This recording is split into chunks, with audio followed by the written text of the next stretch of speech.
Քաղաքային իշխանության 2.5 միավորանոց իշխանությունը, հանրապետություն խմբակը,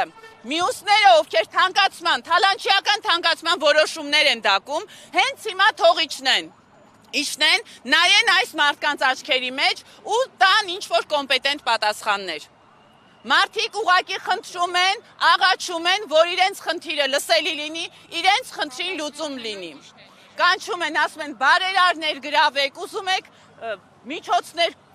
կառավարությունից, այդ որ ամեն տարի Աննայի համար տարբեր ամենագնացներ եք առնում, Մայրամիկի համար թանկարժեք մեքենաներ եք առնում, ձեռ եք առնում, թե կրթությունը նորաձև է, կրթությունը միշտ էլ նորաձև է և այստեղ կանգնածներից բոլորը կրթված մարդիկ են, պարզապես վտանգավոր վիճակում են ապրում և ահազանգում են։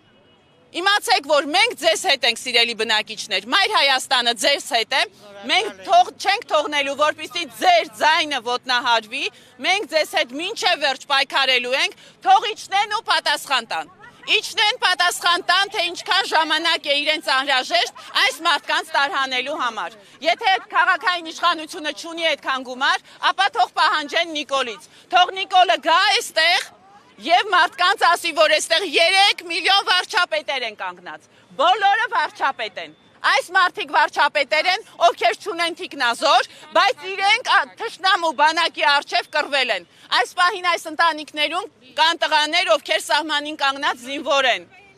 այս ընտանիքներում մեծանում են վաղվա զինվորները, այստեղ դասալիքներ չկան ի տարբերություն կառավարության և այս շենքում նստածների, այս դասալիքները և կառավարության շենքի դասալիքները թող համարձակվեն ու գան այստեղ կոմպետենտ պատասխան տալու Վարդաշեն 6-րդ փողոցի 2 հանրակացարանային շենքի այս բնակիչներին։ Ոչ թե ոստիկաններին բերեն, ինչ անեն այս խեղճ ոստիկանները, որ բերել եք։ Դուք իջեք, 2 պաշտոնյա մարդ չկա, որ իջնի, այսքան ոստիկան եք բերել։